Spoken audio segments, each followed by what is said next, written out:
que você imagina quando pensa em Nazaré? Talvez uma cidade serena, com ruas limpas de pedra branca, casas amplas com jardins floridos e um ar de paz perpétua.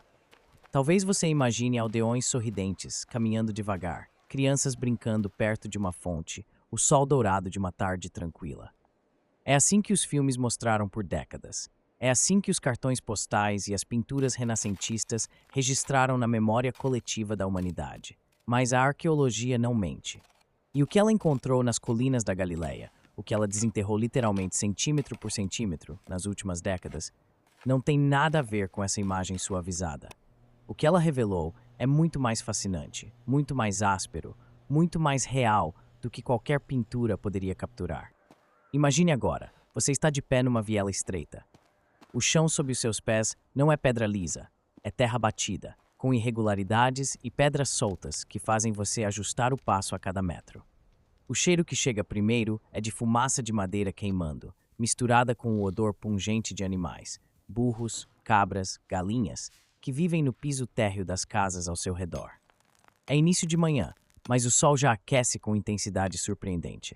Você ouve o barulho ritmado de uma pedra sendo lascada, o som metálico de uma ferramenta batendo em madeira, o choro de um bebê em alguma janela aberta e vozes em aramaico, aquela língua semítica antiga, áspera e melodiosa ao mesmo tempo, discutindo o preço de algo no mercado próximo. Você está em Nazaré, não a Nazaré dos quadros, a Nazaré real. E dentro de uma dessas casas de pedra calcária, com o teto baixo e as paredes escuras de fumaça, uma criança crescia. Ela carregava pedras, aprendia a trabalhar a madeira, caminhava por essas mesmas vielas, respirava esse mesmo ar, comia o mesmo pão áspero feito de farinha de cevada moída na mó de pedra pela própria mãe todas as manhãs. Essa criança se chamava Jesus. E o que ninguém te conta, o que os sermões raramente mencionam, o que os filmes nunca ousaram mostrar com precisão, é o quanto o lugar onde ele cresceu moldou cada parábola que ele ensinou, cada metáfora que ele escolheu, cada gesto que ele fez. A Nazaré real não é apenas um cenário, ela é parte da mensagem. Fique até o final, porque o que você vai descobrir aqui vai mudar para sempre a forma como você lê o Evangelho. Um lugar no meio do nada. A geografia que forma um caráter. Para entender Nazaré, você precisa primeiro colocá-la no mapa do modo certo. A Galileia, a região onde Nazaré fica, era considerada pelos habitantes de Judeia, ao sul, um território de segunda categoria. Os judeus de Jerusalém tinham um certo desprezo mal disfarçado pelos galileus. Chamavam a região de Galileia dos Gentios, uma zona de fronteira, miscigenada, onde judeus conviviam com gregos, siríacos, fenícios e tantos outros povos trazidos pelas ondas de conquista dos séculos anteriores. Para um fariseu de Jerusalém, um galileu já carregava um estigma geográfico antes mesmo de abrir a boca. Nazaré em si ficava numa posição específica e curiosa, nos contrafortes meridionais da cadeia de colinas do Baixo Líbano, numa elevação de aproximadamente 350 metros acima do nível do mar. Não era numa planície, não era numa grande rota comercial. Era uma aldeia encaixada numa bacia natural formada pelas colinas, relativamente escondida do mundo. As grandes rotas comerciais da época, a Via Maris, que ligava o Egito à Síria ao longo da costa, e a Estrada Real, que cortava a Galileia, passavam relativamente próximas, mas não por dentro de Nazaré. A cidade de Séforis, capital regional e centro cosmopolita, onde viviam gregos, romanos e judeus helenizados, ficava a apenas 6 quilômetros ao norte. 1 hora de caminhada. Isso significa que os nazarenos não eram totalmente isolados do mundo, mas Nazaré em si era uma aldeia agrícola periférica, não um centro urbano. E qual era o tamanho real de Nazaré no tempo de Jesus? Aqui os dados arqueológicos são precisos e surpreendentes. As escavações conduzidas a partir da segunda metade do século XX, incluindo os trabalhos do Franciscan Biblical Institute e, mais recentemente, da Israel Antiquities Authority, revelaram que a Nazaré do século Pimon era extraordinariamente pequena. As estimativas mais sólidas dos arqueólogos indicam uma população entre 200 e 400 pessoas. Alguns estudiosos chegam ao número máximo de 500, mas são otimistas. A área habitada cobria menos de 2 hectares, 2 campos de futebol, aproximadamente. Isso não era uma cidade, era uma aldeia. Em hebraico e aramaico, uma kefar. Nazaré não aparece em nenhum texto histórico anterior ao século V. Não está mencionada no Antigo Testamento. o historiador judeu Flávio Joséfo, que viveu no século P e escreveu extensamente sobre a Galileia, chegando a listar 45 vilas e cidades da região. Não cita Nazaré em nenhuma de suas obras. Isso levou alguns céticos a questionar a existência da cidade, mas a arqueologia respondeu de forma definitiva. A aldeia existia, era simplesmente tão pequena e tão irrelevante politicamente que não merecia a atenção de um historiador que escrevia para audiências imperiais romanas. Do alto das colinas que cercavam Nazaré, em dias claros, era possível ver o Monte Carmelo a oeste, o Monte Tabor ao leste e, ao longe, em certos ângulos, uma faixa azul do Mar da Galileia. Era uma paisagem de beleza bruta, mas também de isolamento relativo. Uma aldeia pequena, pobre, sem estrada própria, sem fama, sem importância no mapa do poder. E foi exatamente aqui que Deus escolheu se encarnar. Essa escolha, quando você entende o contexto geográfico, já é ela mesma uma declaração teológica poderosa. As paredes que viram Jesus crescer. As casas de Nazaré. Imagine entrar numa dessas casas. A primeira coisa que você nota é a escuridão. Não havia janelas no sentido moderno. As aberturas eram pequenas e cobertas por tecido ou madeira para manter o interior fresco no verão e quente no inverno. A única iluminação durante o dia vinha pela porta aberta e por essas frinchas de luz. À noite, lamparinas de cerâmica com azeite de oliva, descobertas em grande quantidade nas escavações, iluminavam com uma chama trêmula que projetava sombras vivas nas paredes de pedra. As casas nazarenas do século P eram construídas segundo um padrão regional típico da Galileia, que os arqueólogos chamam de arquitetura doméstica de pedra local. Os construtores usavam o que tinham disponível: calcário extraído das próprias encostas das colinas ao redor, pedras brutas, irregulares, empilhadas com argamassa de argila misturada com palha, o mesmo material usado para rebocar as paredes internas. O piso era de terra batida, coberta às vezes por argila compactada, nenhum mosaico, nenhum mármore. A estrutura típica era de 1 ou 2 cômodos principais. No piso térreo ficavam os animais, burros, cabras, ovelhas, que a família possuía como sua principal reserva de riqueza e fonte de trabalho. O calor corporal desses animais aquecia naturalmente o interior durante as noites frias do inverno galileu. Os humanos dormiam num nível ligeiramente elevado, uma plataforma de pedra ou madeira, justamente para se separar dos animais, mas compartilhando o mesmo espaço fechado. Isso não era miserabilidade excepcional. Era o padrão normal de vida para a grande maioria dos camponeses do Mediterrâneo antigo.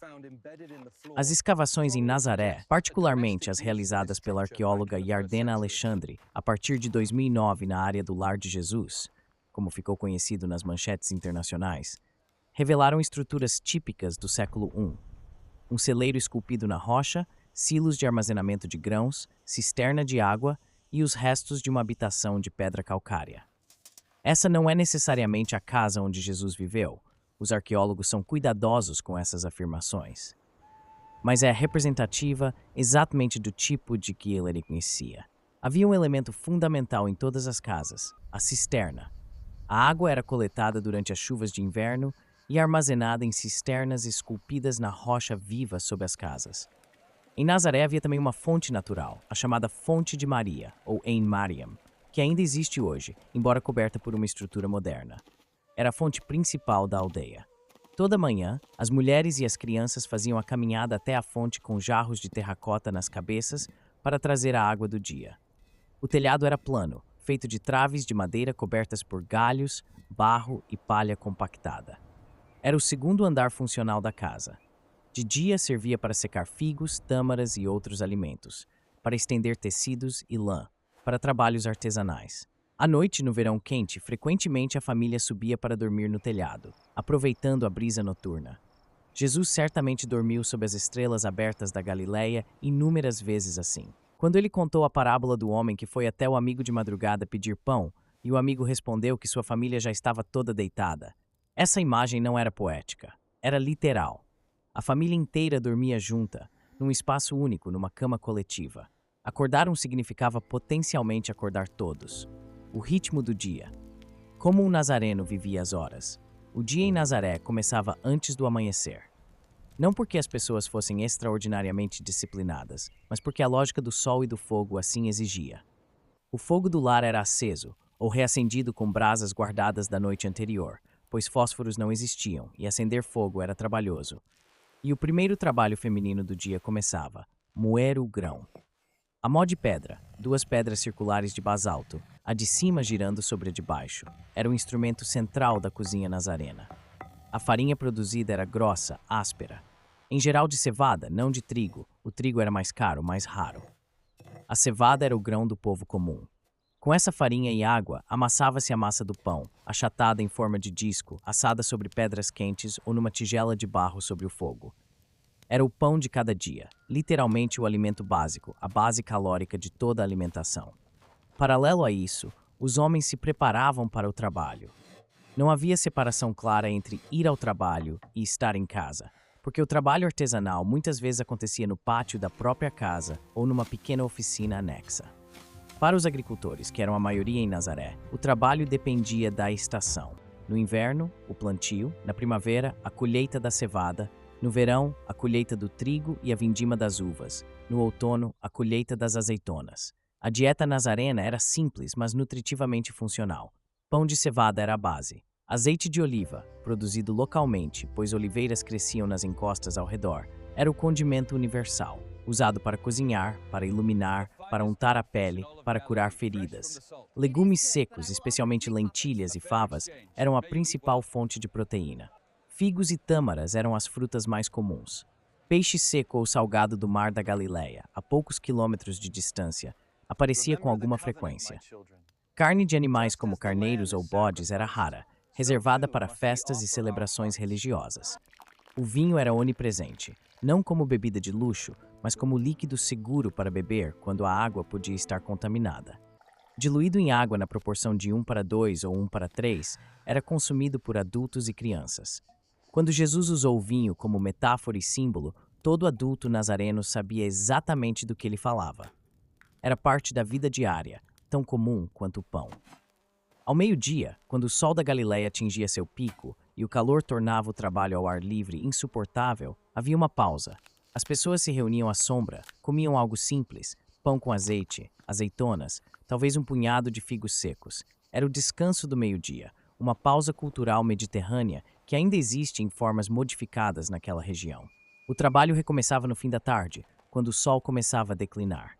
O entardecer era o momento social da aldeia. As pessoas se reuniam perto da fonte ou nas entradas das casas, conversando, observando, compartilhando as notícias do dia. Lembre-se, não havia jornais, não havia mensageiros diários. A troca de informações era oral, presencial, constantemente atualizada nas conversas cotidianas. A noite chegava e a aldeia escurecia rapidamente. Sem energia elétrica, sem ruas iluminadas, o único brilho vinha das chamas das lamparinas de azeite dentro das casas e das estrelas num céu sem poluição luminosa. Um céu que nós, habitantes de cidades modernas, literalmente não conseguimos imaginar em sua densidade e brilheza. Quando Jesus falou de uma mulher que acende a lamparina e varre a casa à procura de uma moeda perdida, todos que o ouviam conheciam exatamente aquela cena. O quarto escuro, a chama pequena e instável, o reflexo metálico da moeda no chão de terra. José, Maria e os filhos. A família do Filho de Deus. A família de Jesus era, sob todos os aspectos práticos, uma família camponesa galileu do século Queens. José, Yosef em hebraico, é descrito nos evangelhos com a palavra grega tekton.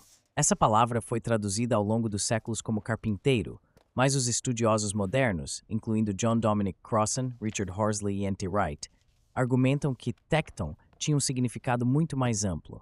Significava artesão da construção, alguém que trabalhava com madeira e pedra, que construía casas, que produzia elementos estruturais de edificações, que fazia bancos, portas, arados, carroças. No mundo onde a madeira de qualidade era relativamente escassa na Galileia árida, mas a pedra calcária era abundante, um tekton provavelmente trabalhava mais com pedra do que com madeira pura. Era um profissional de múltiplas habilidades, essencial na economia local. O fato de José ser tekton não o tornava rico, muito pelo contrário.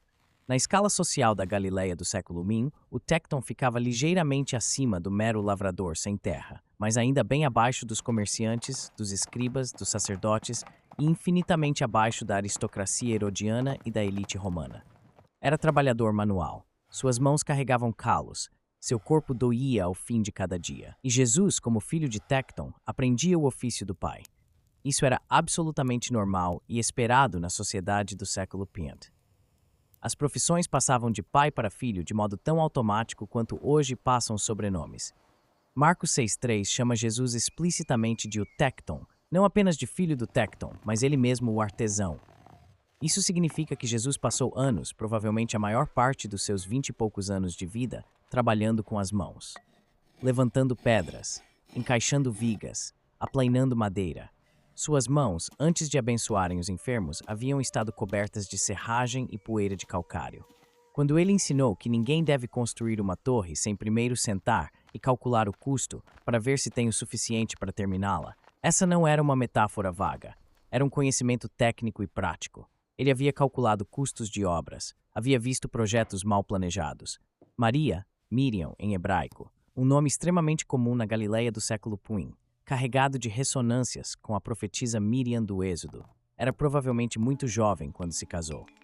O casamento de mulheres entre 12 e 14 anos era comum e culturalmente esperado no mundo judaico do período. Maria era jovem, mas sua responsabilidade era total. Ela gerenciava a casa, que era o centro econômico da família, tanto quanto qualquer oficina externa. Seu trabalho incluía moer o grão, assar o pão, cozinhar as refeições, buscar água, cuidar das crianças, fiar a lã, tecer o tecido com que a família se vestia e participar do ciclo agrícola quando necessário. Nada disso era trabalho doméstico no sentido diminutivo moderno. Era gestão completa de um sistema de sobrevivência familiar. Os evangelhos mencionam irmãos e irmãs de Jesus: Tiago, José, Simão, Judas e irmãs não nomeadas. A discussão teológica sobre se eram irmãos uterinos, filhos anteriores de José, de um casamento anterior, ou primos no sentido semítico amplo do termo. Essa discussão pertence à teologia e está além do nosso escopo aqui. O que podemos dizer historicamente é que Jesus cresceu numa família numerosa, num espaço pequeno, com múltiplas crianças dividindo o mesmo ambiente restrito. Não havia privacidade como a concebemos hoje. Não havia quarto individual. Não havia espaço pessoal demarcado. A vida era coletiva, densa, em proximidade constante. Brigas de irmãos, choros, risadas, doenças, tudo acontecia no mesmo metro quadrado reduzido. Jesus conhecia intimamente a dinâmica familiar humana, não pela observação externa, mas porque viveu dentro dela. O Tecton de Nazaré. O trabalho que moldou as mãos e a mente. Vamos entrar mais fundo no mundo do Tecton galileu. A construção em Nazaré e na região era, como dissemos, predominantemente em pedra calcária. As colinas ao redor forneciam abundantemente esse material. Extraí-lo exigia competência técnica. Identificar as camadas certas da rocha, usando ferramentas de ferro, picaretas, cunhas, marretas, para cortar blocos de tamanho manejável, depois transportá-los até o canteiro de obras e encaixá-los com precisão. O ferro das ferramentas, por sua vez, era caro. Uma família de Tecton não possuía necessariamente seus próprios instrumentos completos. Era comum compartilhar ferramentas, alugá-las ou trabalhar para quem as possuísse. Esse sistema de dependência econômica e social não era diferente do que vemos em pequenas comunidades rurais até hoje. A construção de uma casa típica em Nazaré levava muitos meses e envolvia o trabalho coletivo da família e dos vizinhos. Não havia empreiteiras, havia redes de reciprocidade. Você ajudava o vizinho a construir, e quando fosse a vez da sua, ele aparecia com seus filhos para ajudar. Jesus cresceu nessa cultura de mutirão comunitário, e isso aparece de formas fascinantes nos seus ensinamentos sobre comunidade, interdependência e servir uns aos outros. A madeira que os Tectons trabalhavam na Galileia do século P era predominantemente madeira de oliveira, densa, resistente, boa para estruturas, e de sicômoro, uma figueira selvagem cujos galhos forneciam traves para telhados. A madeira de cedro do Líbano, famosa desde os tempos bíblicos, era luxo reservado para projetos reais e templos, completamente fora do alcance de um artesão nazareno. Agora, há um fato que muda completamente a imagem que temos de José e Jesus como meros artesãos rurais isolados. Séforis ficava a 6 quilômetros de Nazaré. Séforis estava sendo reconstruída e expandida exatamente durante a infância e juventude de Jesus. Herodes Antipas, tetrarca da Galileia, havia escolhido Séforis como sua capital, e estava transformando a cidade num centro cosmopolita ao estilo greco-romano. Teatro, ágora, mosaicos, termas, prédios administrativos, residências nobres. Esse projeto de construção colossal demandou décadas de trabalho intenso e recrutou artesãos de toda a região.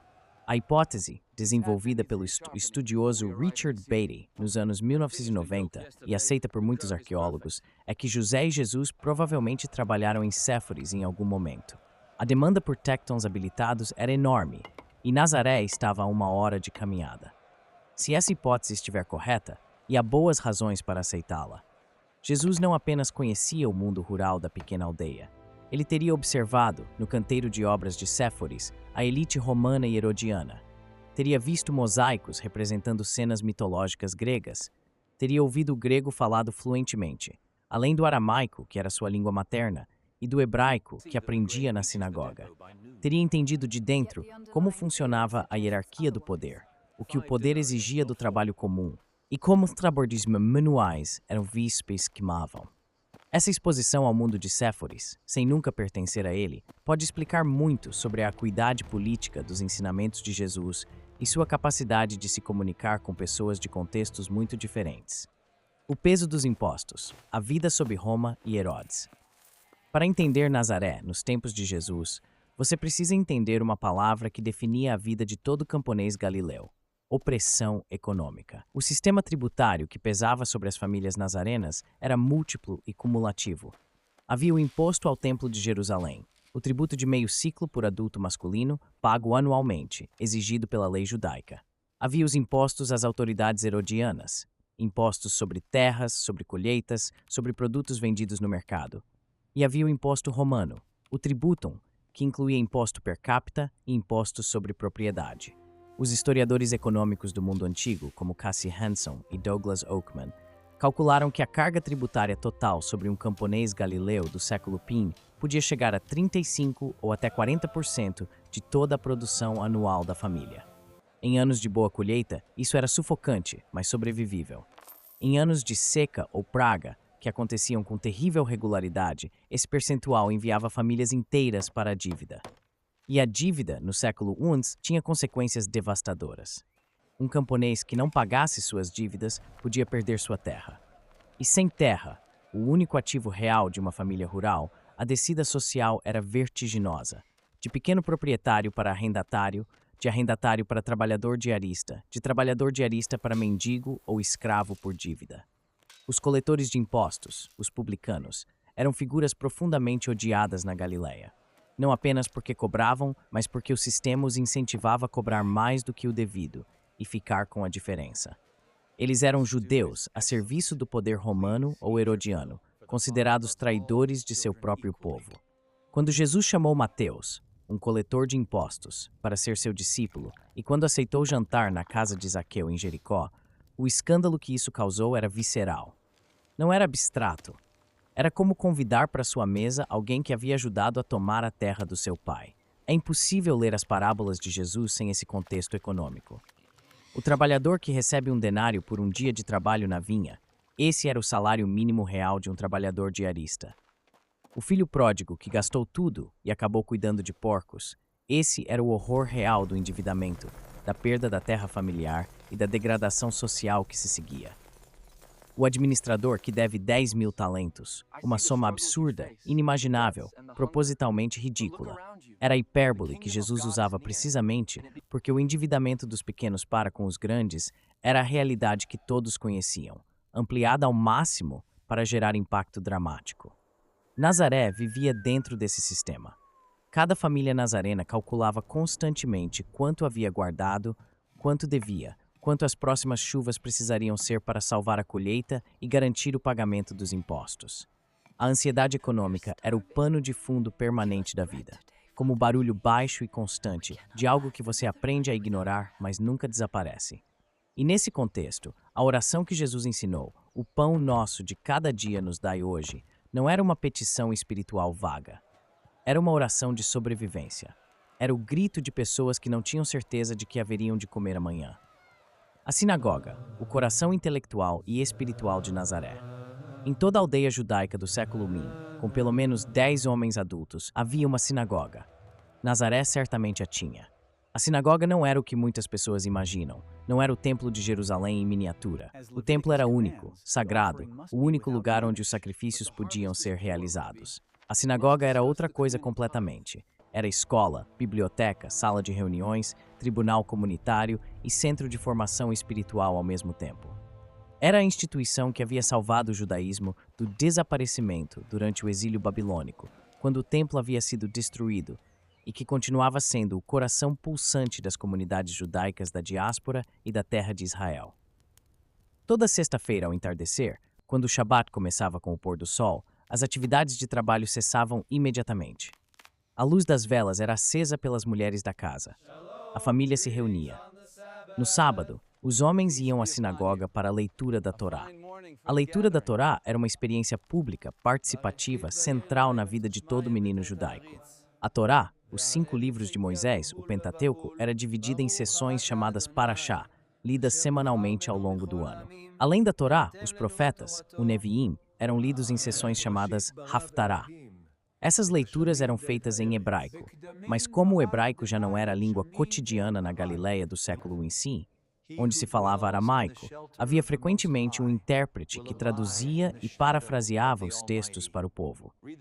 Esse intérprete era chamado Meturgeman, e sua versão oral do texto se chamava Targum. Jesus cresceu dentro dessa tradição. Ele aprendeu a ler, o que não era garantido para todos os meninos da época, mas era especialmente valorizado no judaísmo, onde a capacidade de ler a Torá era central para a identidade religiosa masculina. Lucas 4 descreve Jesus retornando a Nazaré no início de seu ministério, sendo-lhe entregue o rolo de Isaías na sinagoga, encontrando a passagem que desejava, lendo em voz alta, enrolando o rolo e sentando. Esse gesto, enrolar o rolo, sentar, sinalizava que ele ia falar. A plateia ficou em silêncio, e ele disse: "Hoje, esta escritura se cumpriu perante os vossos ouvidos." Esse era o protocolo litúrgico. E Jesus o seguia perfeitamente, porque ele havia crescido fazendo isso. A educação formal começa para os meninos judeus por volta dos 5 ou 6 anos, na Bet Sefer, a casa do livro, a escola elementar ligada à sinagoga, onde aprendiam a ler e memorizar a Torá com o Azan, o líder da sinagoga. Aos 10 anos, os estudos aprofundavam-se na Bet Midrash, casa do estudo, onde o foco era na interpretação da lei. Para os mais talentosos, havia a possibilidade de se tornar discípulo de um rabi, mas isso era a exceção rara, não a regra. A maioria dos meninos, por volta dos 12 ou 13 anos, começava a aprender o ofício do pai e deixava os estudos formais para a vida prática. Jesus seguiu um caminho diferente, mas sem nunca se desconectar da tradição de onde veio. O episódio de Jesus aos 12 anos no Templo de Jerusalém, relatado exclusivamente por Lucas, é iluminado por esse contexto educacional. Ele estava no meio dos mestres, ouvindo-os e fazendo perguntas. Não era arrogância. Era o comportamento esperado de um estudante sério no contexto da Bet Midrash. Perguntar, questionar, debater. Os mestres estavam maravilhados com sua inteligência e suas respostas, o que sugere que Jesus era excepcionalmente capaz dentro do sistema educacional que o formou. Água, pureza e sagrado. Os rituais que estruturavam o dia, a vida religiosa de um nazareno do século I não era compartimentada. Não havia um tempo para o sagrado e outro tempo para o secular. O sagrado permeava cada ato cotidiano, estruturado por um sistema de rituais de pureza que os arqueólogos e antropólogos chamam de economia da pureza. As mãos eram lavadas antes de comer, não por questões sanitárias no sentido moderno, mas por razões de pureza ritual. A distinção entre alimentos puros e impuros, as leis kashrut, determinava o que entrava na panela, o que as crianças podiam comer em casa de vizinhos não-judeus, o que podia ser comprado no mercado. Os arqueólogos encontraram em Nazaré e em toda a Galileia do século I abundância de 2 tipos de artefato que sinalizam claramente uma comunidade judaica observante. Os chalkstone vessels, vasos e potes esculpidos em pedra de calcário branca, e os mikveh, as piscinas rituais de imersão. Os vasos de pedra calcária eram preferidos aos de cerâmica, porque, segundo a halachá, a lei judaica oral, a pedra calcária não podia se tornar impura, ao contrário da cerâmica. Sua presença em Nazaré confirma que a aldeia era predominantemente judaica e praticante. O ciclo do calendário judaico também estruturava o tempo de formas que impactavam diretamente a vida nazarena. A semana culminava no Shabat, mas o ano estava pontuado pelas 3 grandes festas de peregrinação ao templo. Pessah, na primavera, a Páscoa, comemorando o êxodo do Egito, Shavuot, 7 semanas depois, a Festa das Semanas, associada à entrega da Torá no Sinai, e Sukkot, no outono, a Festa das Tendas, celebrando os 40 anos de peregrinação no deserto. Essas festas exigiam peregrinação a Jerusalém, uma viagem de aproximadamente 100 quilômetros de Nazaré, percorrida a pé em grupos familiares e comunitários que seguiam juntos pelas estradas. A viagem durava 3 a 4 dias em cada sentido.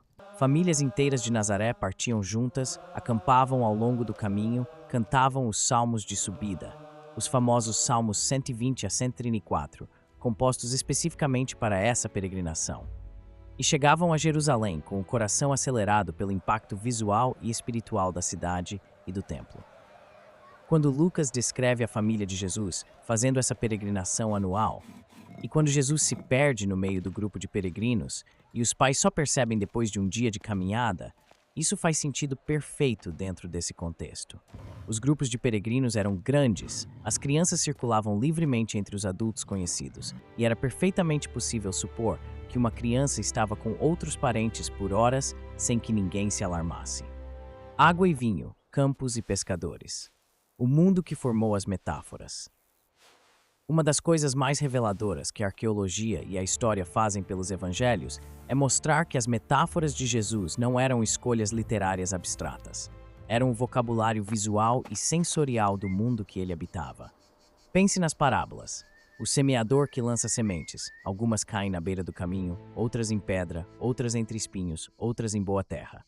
Para qualquer nazareno do século I, essa cena era imediata e concreta. Os campos ao redor de Nazaré tinham exatamente essa variação de terreno. A pedra calcária que aflorava a superfície em muitos pontos tornava o plantio difícil. Os espinhos, especialmente o cardo e o joio, eram inimigos reais de qualquer colheita. A beira do caminho era pisoteada e dura, e a boa terra, quando existia, dava colheitas de 30, 60 ou 100 vezes o que havia sido plantado. Números reais para uma boa safra de cevada nas planícies galileus. A parábola da ovelha perdida, o pastor que deixa as 99 e vai atrás da uma que se perdeu, era a realidade cotidiana de pastores que conheciam cada animal pelo nome, que sabiam o valor de cada cabeça de gado num orçamento familiar apertado. Perder uma ovelha não era apenas sentimentalismo, era perda financeira real, era fracasso de uma responsabilidade sagrada. A parábola dos trabalhadores da vinha, chamados no início do dia, no meio da manhã, ao meio-dia, à tarde e quase ao anoitecer, descrevia com precisão o mercado de trabalho diarista da Galileia. Às manhãs, na praça da aldeia ou no cruzamento de estradas, os trabalhadores sem terra ficavam esperando que alguém os contratasse. Não havia garantia de trabalho. Não havia contrato. Quem chegasse cedo tinha mais chances. Quem ficasse parado até o fim do dia carregava a humilhação de ter sido preterido e o medo de voltar para casa sem o denário que alimentaria a família naquela noite. O azeite de oliva que as 10 virgens precisavam ter suficiente nas lamparinas para a chegada do noivo. Essa era a realidade das festas de casamento nazarenas, onde a chegada do noivo podia acontecer tarde da noite, em procissão iluminada por tochas, e quem não estivesse pronto ficava de fora. Cada parábola era uma janela. Não uma janela para o mundo inventado, mas para o mundo real, onde Jesus havia crescido, trabalhado, comido, dormido e observado com uma atenção extraordinária os detalhes da vida humana ao seu redor. Pode vir algo bom de Nazaré? O estigma e a escolha divina. Quando Natanael ouviu que o Messias havia saído de Nazaré, sua reação foi imediata e sem rodeios. Pode vir alguma coisa boa de Nazaré? É uma das perguntas mais honestas dos evangelhos e uma das mais reveladoras sobre como Nazaré era percebida no seu tempo.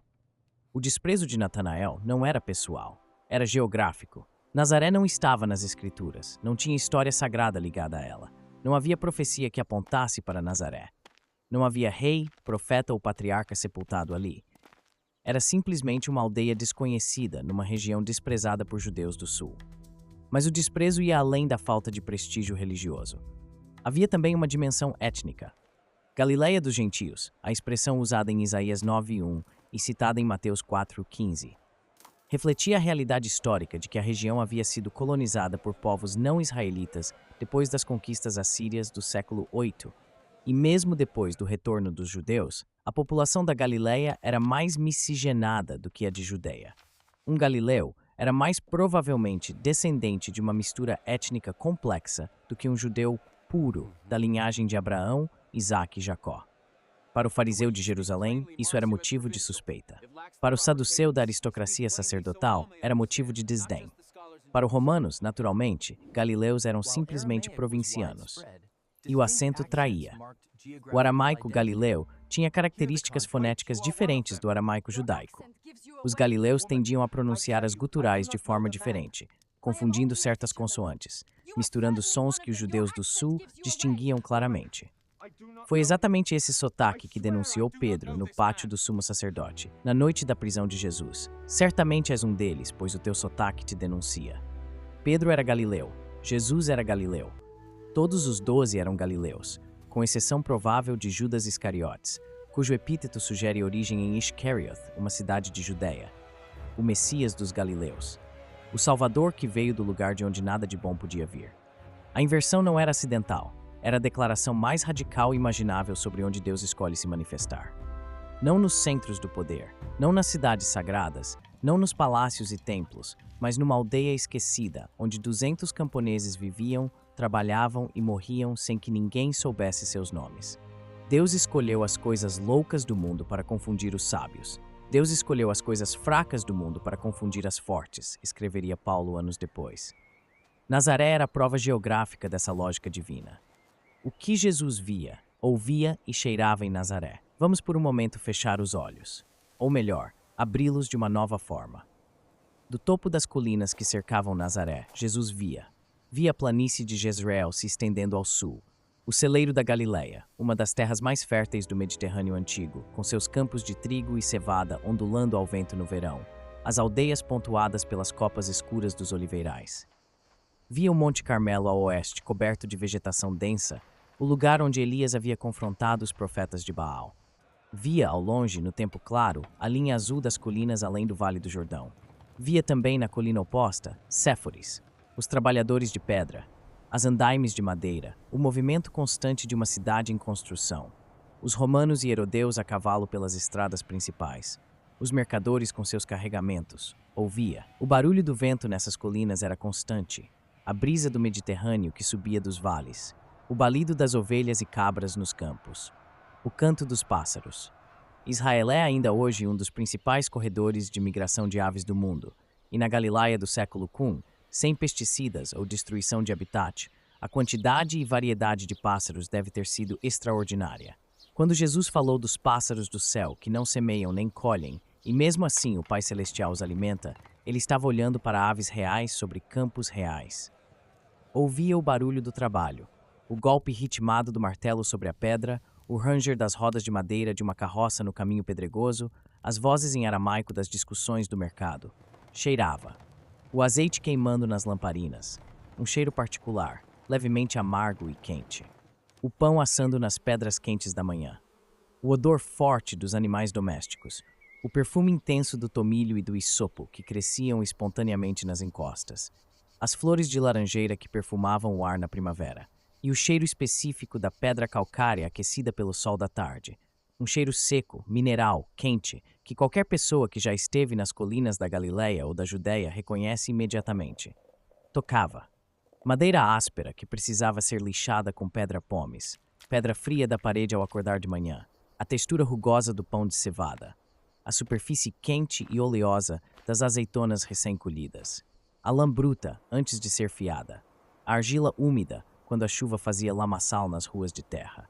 Sentia o calor implacável do verão galileu, uma paisagem de semiárido nos meses de julho e agosto, com temperaturas que podiam superar 40 graus Celsius na planície, amenizadas nas colinas, mas ainda sufocantes. E sentia o frio úmido do inverno, quando as nuvens chegavam do Mediterrâneo carregadas de chuva e a temperatura descia a ponto de gelar as noites. Esse era o mundo sensorial de Jesus, não etéreo, não abstrato, absolutamente concreto, físico, imediato.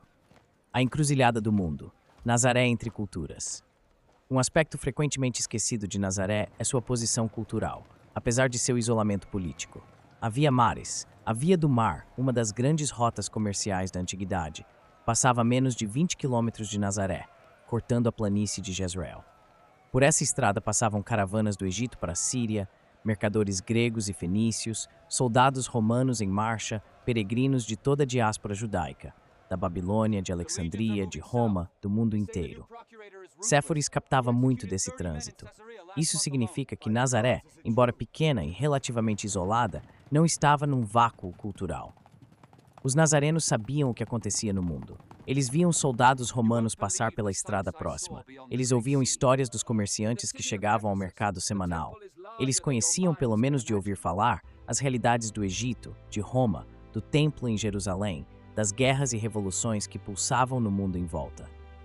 O século P na Galileia era um tempo de enorme tensão política e social. A memória da revolta de Judas Galileu, que aconteceu exatamente em 6 Dízira, quando Jesus tinha por volta de 10 anos, estava presente e viva. Judas Galileu havia liderado uma revolta contra o censo romano, declarando que pagar imposto ao César era equivalente a reconhecer um senhor que não era Deus. O movimento foi esmagado pelos romanos com a crucificação de seus líderes e a escravização de sua família. Flávio Joséfo menciona que Séforis, a cidade a 6 quilômetros de Nazaré, havia sido destruída e sua população escravizada pelo general romano Varo em aproximadamente 4 anos do Cristo, exatamente no período do nascimento de Jesus, como resposta a uma revolta local após a morte de Herodes o Grande. A reconstrução posterior por Herodes Antipas foi o que criou o enorme canteiro de obras que provavelmente empregou tectons da região por décadas. Jesus cresceu, portanto, não num paraíso rural de paz eterna, mas num ambiente de ocupação estrangeira, de memória recente de repressão violenta, de tensão constante entre a observância judaica e a pressão helenizante e romanizante do poder político. Essas tensões aparecem em cada página dos evangelhos. O menino que cresceu, os anos ocultos.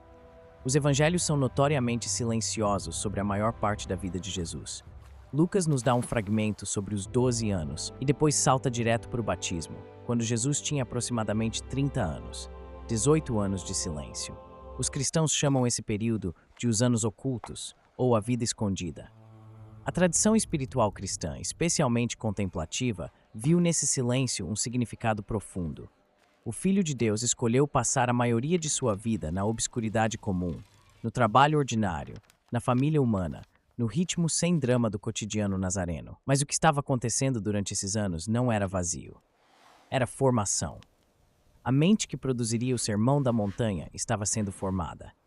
A compaixão que curaria os enfermos estava sendo cultivada no contato diário com a dor, a pobreza, a doença e a morte que eram companheiras constantes da vida antiga. A sabedoria que desconcertaria os fariseus mais eruditos estava sendo destilada de anos de leitura das Escrituras, de conversas na sinagoga, de observação dos padrões humanos que se repetiam de geração em geração numa pequena aldeia. Nada se desperdiçou. O filho do tecton que levantava pedras estava aprendendo, pedra por pedra, bloco por bloco, que a vida se constrói sobre fundações e que a fundação que importa não é de areia. A criança que via sua mãe moer o grão todas as manhãs estava aprendendo que o pão de cada dia não é garantido, é dom. Que a abundância e a escassez dependem de fatores que escapam ao controle humano. Que a providência não é abstrata, é a diferença entre comer e não comer amanhã. O adolescente que ouviu seu pai calcular o custo de materiais antes de aceitar uma obra estava aprendendo que a prudência é sagrada, que comprometer-se sem calcular o custo é insensatez, que o planejamento e a execução são atos de responsabilidade, não de fé fraca. O jovem que trabalhou ao lado de outros tectons, homens cansados, frustrados, saudosos, às vezes amargos com o sistema que os explorava, estava desenvolvendo a capacidade de ver a dignidade humana dentro da miséria social, de reconhecer o valor de uma pessoa independentemente de sua posição na hierarquia imperial. Nazaré não foi apenas o cenário do crescimento de Jesus, foi a escola onde tudo aconteceu. O retorno, quando o filho do tecton voltou para casa, Lucas e Marcos registram o episódio com economia, mas as poucas palavras são suficientes para reconstituir a cena. Jesus voltou a Nazaré depois de meses pregando pela Galileia. Sua fama havia chegado antes dele. Tinha curado, tinha ensinado com uma autoridade que desconcertava todos que o ouviam. Os nazarenos, seus vizinhos de infância, certamente discutiam isso entre si com uma mistura de orgulho local e ceticismo profundo. Afinal, eles o conheciam. Haviam visto esse homem crescer. Conheciam seus irmãos. Conheciam sua mãe. Sabia que o pai havia sido tecton como todos os outros. Quando Jesus entrou na sinagoga e leu Isaías com aquela autoridade que todos reconheceram como diferente, e quando depois disse que essa escritura se cumpria ali mesmo, naquele momento, o ceticismo explodiu. Não é este o filho de José? A pergunta continha uma acusação implícita. Você não é ninguém. Nós te conhecemos. Você é o filho do artesão de pedra desta aldeia de ninguém. Jesus respondeu com amargura honesta. Nenhum profeta é aceito em sua própria pátria. E citou 2 casos das Escrituras. O do profeta Elias, enviado não a uma viúva israelita, mas a uma fenícia em Sarepta, e o de Eliseu curando não um leproso israelita, mas Naamã, o sírio. O subentendido era claro. Deus não está limitado às expectativas geográficas ou étnicas de nenhuma comunidade. A resposta da congregação foi violenta. Eles o expulsaram para fora da cidade e tentaram jogá-lo de um precipício. As escavações modernas identificaram uma escarpa rochosa nos arredores de Nazaré, que corresponde ao que os evangelhos descrevem. Jesus escapou e nunca mais voltou a Nazaré. Há algo profundamente humano nesse episódio. A aldeia que o havia formado foi também a primeira a rejeitá-lo. O lugar do pertencimento mais íntimo foi também o lugar onde ele foi mais radicalmente incompreendido. Há um paradoxo aqui que os evangelhos não tentam resolver, apenas registram com a honestidade bruta que caracteriza esses textos. A pedra fundamental, o que Nazaré nos diz sobre Deus. Há um pensamento que os historiadores e teólogos contemporâneos exploram cada vez mais e que merece ser dito com clareza. A encarnação, o fato central da fé cristã, o evento pelo qual o eterno se tornou temporal, o infinito se tornou particular, não aconteceu numa tela em branco. Aconteceu num lugar específico, numa aldeia específica, numa família específica, numa cultura específica. E Deus escolheu Nazaré. Não Jerusalém, com seu templo grandioso e sua elite sacerdotal cultivada. Não Alexandria, o centro intelectual do mundo mediterrâneo, com sua biblioteca e seus filósofos. Não Roma, o centro do poder que controlava metade do mundo conhecido. Não Atenas, berço da filosofia e da democracia. Não Babilônia, onde viviam as maiores comunidades da diáspora judaica. Nazaré. 200 camponeses numa encosta de calcário na Galileia, desconhecidos para o mundo, sem história registrada, sem profecia específica, sem prestígio religioso ou político. E foi nesse exato lugar que o Verbo se fez carne. Essa escolha não foi aleatória e não foi acidental. Ela foi a declaração mais radical e mais subversiva possível sobre onde Deus está e onde Deus age. Ela disse, e continua dizendo, que nenhum lugar é pequeno demais para ser habitado pelo divino. Que nenhuma pessoa é insignificante demais para ser amada por Deus. Que nenhuma vida cotidiana, por mais mundana, por mais cheia de trabalho duro e impostos e pão de cevada e telhados que precisam de reparo, está fora do alcance da graça. Jesus não aprendeu a compaixão pelos pobres, olhando para eles de cima. Ele era um deles. Ele conhecia por dentro o peso da insegurança econômica, o orgulho discreto do trabalho manual, a comunidade íntima de uma aldeia pequena, o calor sufocante do verão galileu, o frio úmido do inverno quando o telhado de argila deixa entrar a chuva. Ele sabia o que era precisar do pão de cada dia. E por isso, quando orou por ele, as palavras tinham um peso que não cabe em nenhum comentário teológico.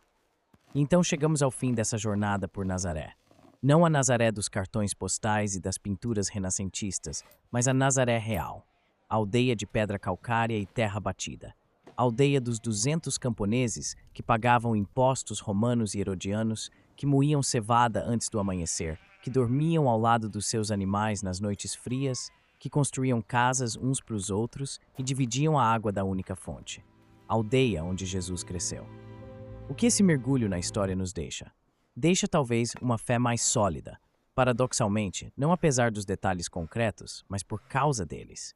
Porque um Salvador que conheceu o peso real de uma pedra de construção, o cheiro real do pão assando de manhã, o cansaço real de um dia de trabalho nas colinas da Galileia, esse Salvador não é uma figura etérea e distante.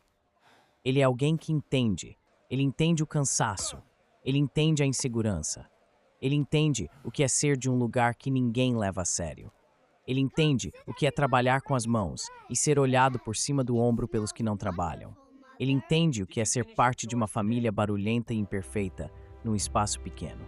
Ele entende o que é rezar por pão, que pode não estar garantido amanhã. E tudo isso ele conheceu em Nazaré. A boa nova que saiu daquela aldeia minúscula e desprezada mudou o mundo. Não porque veio de um lugar de poder, mas precisamente porque não veio. Porque veio de onde ninguém esperava. Porque atravessou a história não no lombo da conquista e do poder, mas nos ombros de um artesão de pedra que carregava a madeira do suplício pelas ruas de Jerusalém com as mesmas mãos que haviam aplainado traves de telhado em Nazaré.